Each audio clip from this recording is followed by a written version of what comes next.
All right. Good morning and welcome everybody to the Health Transformation webinar. This is Cade Archibald speaking and really excited to be with you guys today. We're going to be diving into your overall digestive health and gut health, and just got some really cool stuff we're going over today. So really excited to have you guys on. Regan, and as usual, we got our amazing presenter today, the founder of East West Health, author of multiple books, most recently Your Healthy Self. So if you haven't had a chance to grab a copy of that, hop on Amazon, look for Your Healthy Self by Regan Archibald. It's an awesome read. So Regan, how's it going? Really good. Very good. Yeah. Happy to be here. And I'm really happy to talk about poop today because it just seems like it's just like it's a Wednesday. So what better thing to talk about? Yeah. Hump day and talking about poops. It's perfect. Yeah. So what we're going to be talking about is the metabolic and gut intelligence. We'll talk a little bit about fasting. And I'm going to talk to you about this revolutionary test called Biome. So Cade, you mentioned my new book, Your Healthy Self. Naveen Jain, who is the founder of this company called Biome, where they look at the RNA transcription factors from the bacteria in your gut. So this actually allows you to see the metabolic activity of the bacteria in your gut. And there's no other test like it. It's revolutionizing the gut health industry. But Naveen Jain actually has, he wrote a nice little endorsement of my book, and so it's on the cover there. So if you guys have done Biome, hopefully I can take you on some new levels of understanding. If you have not done Biome, we're going to encourage you to get your Biome test done immediately because the metabolic and gut intelligence, it can change your life. So Cade, you've done Biome, and what did you learn from it? What did you like the most about Biome? I think the thing I like most is it would tell you based on the RNA in your gut is specific foods that are going to be, the most beneficial for the bacteria species in your gut, or the least beneficial. So it gives you good food guidance, but then also like the data on the bacteria is really intriguing. Like you can look at just all these crazy bacteria that are in there and really understand what their function is and how they contribute to some of our behaviors. And so it's really intriguing to see that. It is fascinating because, you can run your genetics and you can do 23andMe, or you can do our maximized genetics. And those things are really powerful and a critical piece of your health. But what we're still learning is how much do the bacteria in our guts actually impact the way we think, the way we feel, the energy in our body or lack thereof. We're starting to trace it back to these bacterial species because if you look at it, we all evolved from these single cell eukaryotes, and we are now these, trillions of cells, very multidimensional species. And without the bacteria, we would not be here. So we have this nice symbiotic relationship with them. And one of the things I love about learning in the gut is that if you can create a harmony with nature, then that's how you create health. And that's what Chinese medicine has advocated for thousands of years. Ayurvedic medicine is all about just enhancing your ability to harmonize with nature. And so let's jump in. So the Biome test, when I first did this, I'll share with you guys just a quick experience I had. This was a couple years ago, and I just noticed my health was not really where I wanted to be. I felt like I was, not like accelerating in my fitness. I was close to turning 40, and I was like, I gotta like really get things on lock before I turn 40. And my kids gave me this challenge to get a 6-pack before the age of 40. And at least to get some definition, I was like, can we just call it a 6-pack? Because it was like definition in my abs, which it started to show. But I started doing all the testing, and I did biome. I met Naveen Jain. Cade and I met him at a conference, and we said, man, this guy is on it. He is like the most energetic. I love his vision, his mission. So I took this test, and I found out that not only was I at the pre-diabetic stages, which was shocking, but also that I had this deficiency in a bacteria called Akkermansia. Now, Akkermansia is the #1 bacteria that you need to balance blood sugar. So I said, okay, here's the cure. I found out that I had a disease, and now I just got to build up Akkermansia. And then as I started looking, I said, oh, okay, what foods can build up Akkermansia? Well, that can be garlic, it can be onions, it can be sulfur-based, so, like even the cruciferous vegetables. But the biggest thing that builds up Akkermansia is fasting. And so that's where I went on this journey and started really diving deep into the research on fasting. This was a couple of years ago, not realizing that in a year from that date, fasting would become like the biggest trend. I think right now, time restricted eating and intermittent fasting, those are some of the most researched areas in health. Keto diet, which we've talked about here. So that got me into fasting. I built up my Akkermansia. My blood sugars are all just spot on. I've got no issues. I lost about 15 pounds, and I used the foods that Biome recommended to feed the bacteria in my gut, and I just started feeling better. I didn't realize that I had another level of energy, and now I'm just even more energized and love it. So it's a very powerful test, and I'll kind of share with you, one of the most important things, because if you're looking at the metabolic intelligence in your gut, one of the things that we're learning is that the gut and the stem cells in your gut are influenced by the things you put into it. So if you can use a test like Biome to put the right things into it, you're going to get not only better bacterial health, but you'll also have better blood circulation. Because, Cade, you've probably experienced this when you eat a meal and all of a sudden you get kind of sleepy.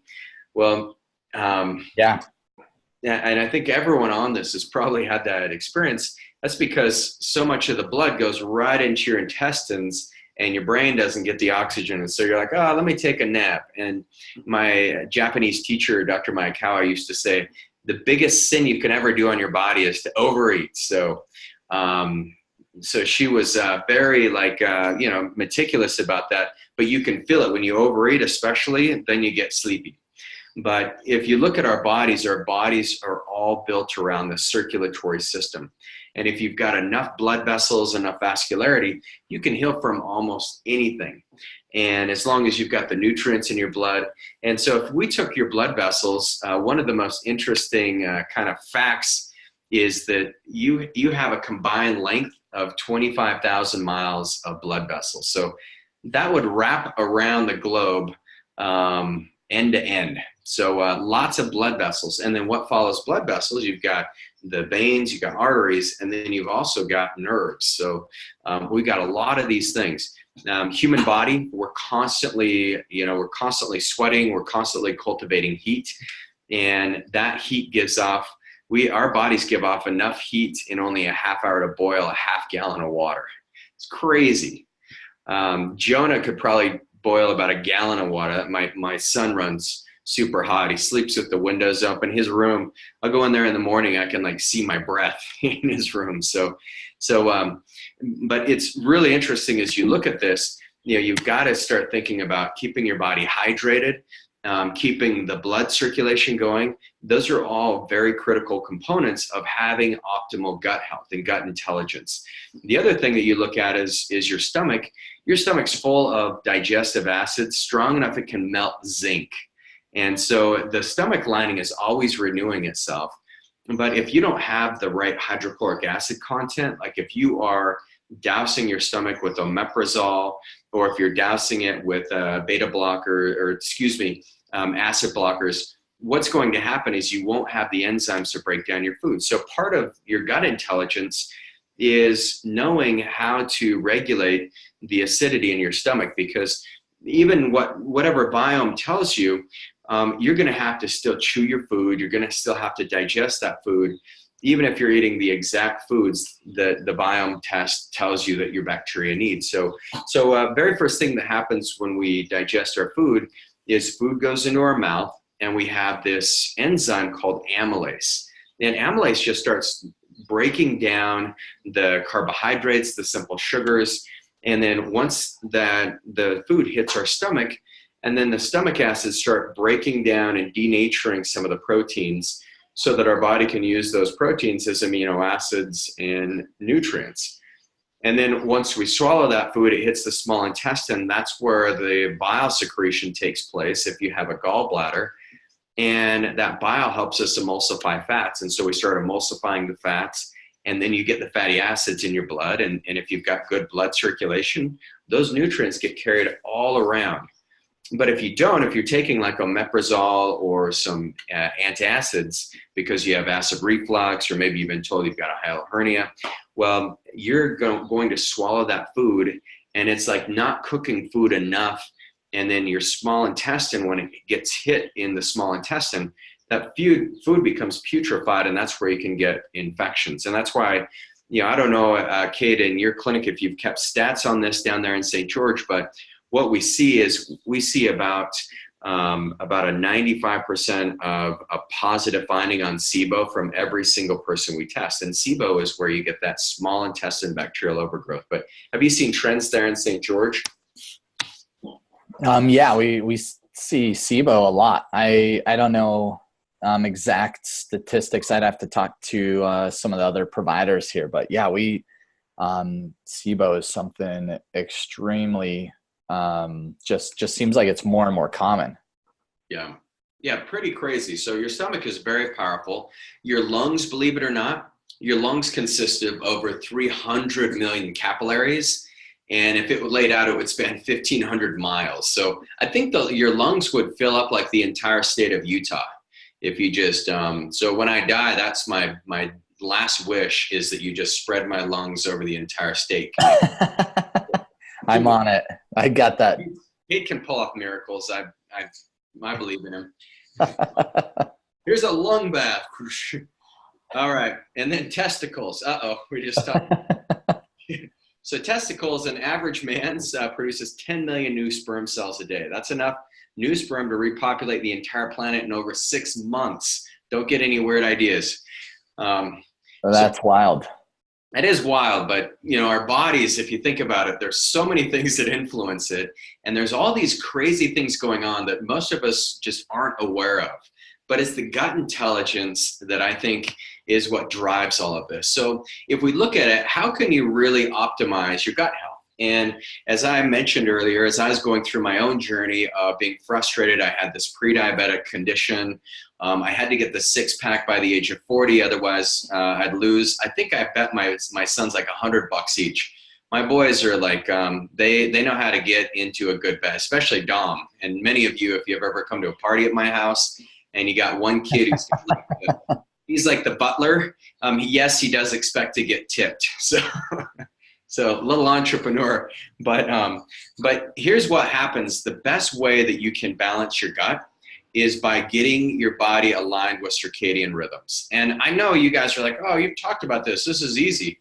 Actually, it's not as easy as you think. But what we've learned is that your bacteria, some bacteria are sleeping at certain times. And there's a fascinating article that was published in the journal Nature.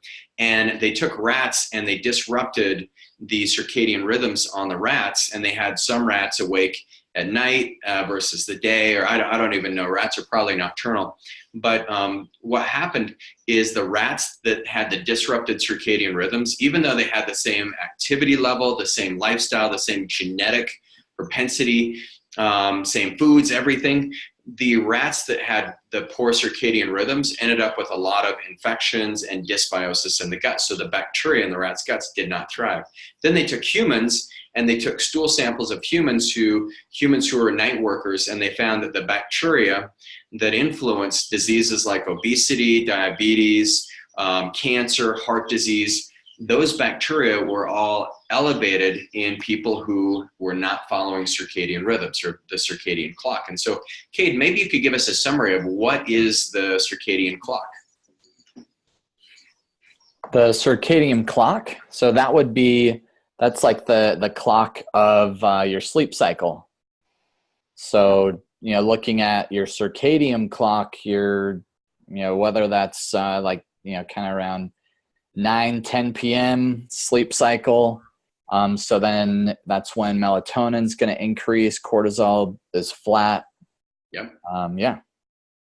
And that is, so it's that biological clock. So, waking up early in the morning with the sun, starting to rest as the sun comes down, those are all really important things. And that will help you with weight management. If you've got liver issues, if you have any issues with insulin sensitivity, if you've got the, pre-diabetic, or if you are diabetic, it also helps with the plasma lipids. So you can eat the same foods as somebody else eats.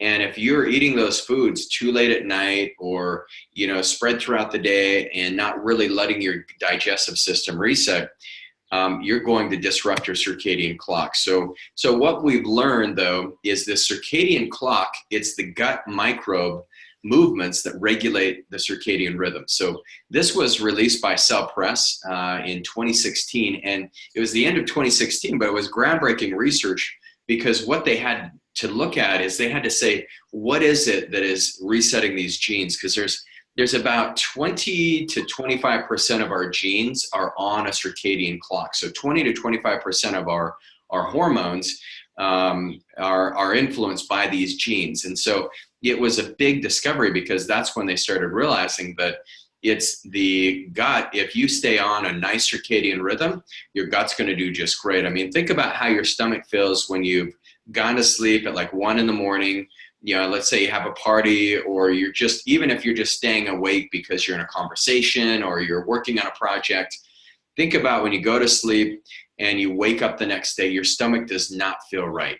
And so I've always noticed this ever since I was a kid. If I didn't have a good sleep, I noticed that my stomach never felt quite right. And that's because these microbes, all the bacteria in your gut, are influencing your circadian rhythm. So let's talk about when is the best time to actually, go to sleep, when you're the most alert, when you feel the best.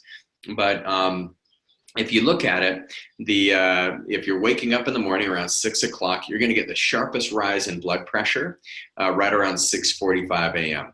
And then light, the best time to get out into the light is, go for a light walk in the morning and let the sun come into your eyes. We're always like blocking it and trying to like protect ourselves. But even if you're just out there for about 20 minutes and get some sun, don't look directly into the sun. I know some people get energy that way, but I don't want you burning your eyeballs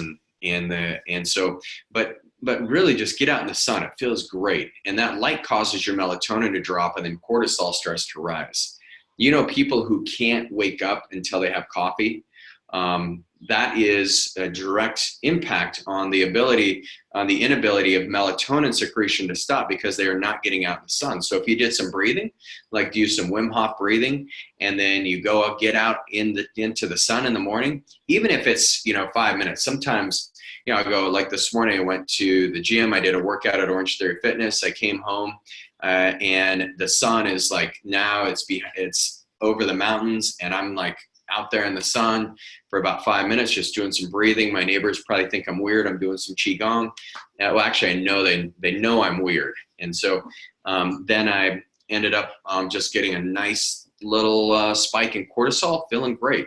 Bowel movement likely around 8:30. Highest testosterone secretions around 9. So ladies, watch out for your fellas around 9 if you got to get somewhere. High alertness is right around 10 o'clock. So 10 o'clock is when you should be on your game. And this is the best time to get work done, is between about 10 and about 3:30. The stuff you do before you start your day, I mean, like the preparation is really good between like 8 to 10, just like really kind of getting in your groove, getting set up for your day. And then your best coordination is going to be at 2:30. And that's why whenever Cade and I do crazy sports together, I try and schedule in the afternoon so that I have the best possible chance of not dying when I'm following him on a mountain bike or a snowboard. So fastest reaction time, 3:30. And the greatest cardiovascular efficiency and muscle strength at 5. Cade, have you ever tested this? I know you're on the is it called Protandim? It's not that's an L-arginine supplement. What's the bike that you got? What's that called? Oh, wow. The The bike. It's Protan, the bike. Wow, yeah. you just got me on Protandem. No, it's wow. Okay. I honestly cannot think of the name, but it's You gotta look it up. I got my app right here. It is Peloton. Wow, that was bad. Okay, so Cade, you'll have to test this because Cade's now like he's doing these workouts on his bike, and so it's tracking your progress. But maybe you could do an experiment where you see how well you do on that, and you got your Aura ring, so you make sure that your circadian rhythms, your heart rate variability is stable, and you do kind of do a test and see if you perform better at 5. Oh, that's intriguing. Yeah, Yeah, because you have different outputs that it'll measure, so that would be rad. I'm doing it. Yeah, I think that would be really fascinating. So see when you guys like to exercise. I know in the book Own the Day by Aubrey Marcus, what he recommends is he loves his exercise right at 5. That's when he just gets in his jam and he gets in a hard workout, comes home. I personally, with kids, he's a single dude and that's one thing. But when you got kids, I want to have like my 5 o'clock time is like, now we're playing football. Last night we're skateboarding. I like doing stuff that's just a little more active where I don't have to like focus in on a workout. So I work out in the morning is when I try to get my, my muscles really bulked up. Highest body temperature, highest blood pressure is going to be, right around that 6:30 time. 7 o'clock is highest body temperature. And then once it starts to get dark, like right around 8 or 9 o'clock, that's when melatonin secretion starts. And then as melatonin secretion starts, cortisol drops. And melatonin is a powerful fat burning substance. And then your bowel movements get suppressed, right around 10:30, 11 o'clock. So everything should be out of your system, and then you are ready to sleep. And as I mentioned in other, we've been talking a lot about sleep, but getting the Aura ring, that can be helpful to track your sleep cycles.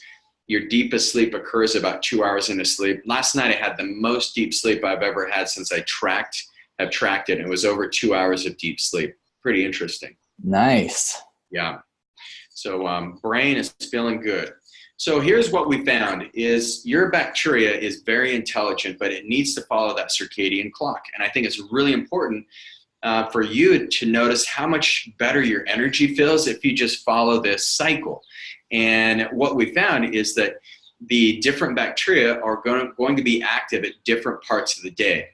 And so if you have a day where you just like to graze, so Cade, I have some of my patients, and you too, where we'll ask them, what times you're eating breakfast, lunch, dinner, and they say, well, I just graze all day. I don't really eat a big meal. And that's like one of the worst things you can do for the bacteria, because what the best thing you can do to keep your bacteria healthy is have regularity between fasting and eating. So it is okay to have a little bit of hunger. I know, we get really concerned if we get hungry at all, even like at 5% hunger, then we're going to grab some snacks. But one of the best ways you can really get the variety of species to grow in your digestive tract is to have these fasting episodes. So, eat breakfast. I like my time restricted eating to be like between 10 and about 6 or 7 at night. And that really helps, because then when I'm eating, I eat at 10, and then I may eat at 1 or 2, and then I eat again around 5 or 6, and that's it. And then I have this whole period where I fast. And even if I get a little bit hungry between that 10 o'clock and then that 1 o'clock or 2 o'clock, whenever I have a chance to get lunch, it's no problem, because I know that's how your digestive tract can heal. That's when ghrelin is that hormone that gets secreted, and that's where you get those hunger pains. So don't worry about those. You're going to survive it, but make sure also that you're keeping your blood sugar stabilized. So some of you in the beginning, you'll only be able to go 1 or 2 hours, and then you'll have to watch it if you start to get that brain fog, if you get jittery, you get the shakiness, then that is something you're absolutely going to have to watch out for. The other thing that can happen is you can have a decrease in your cholesterol level and an increase in the production of bile. So just by creating this nice circadian rhythm, that's the way you can really optimize your gut health and really get things going. So hopefully this has been interesting. I just realized we're out of time, and there's a lot of cool stuff on this. So let us know next week how things have been. Just go a whole week and restrict the time that you're eating from about 10 to 7 and let us know how you feel. And thanks so much for being on this. Awesome. We'll be back same time, same place next week. Hey, just info for everyone. If you want to try out Viome, go to viome.com. Use reference code GoWellness. I think it gives you a 10 or 15% discount. So, oh, good. Have an amazing day. Take care. Bye-bye.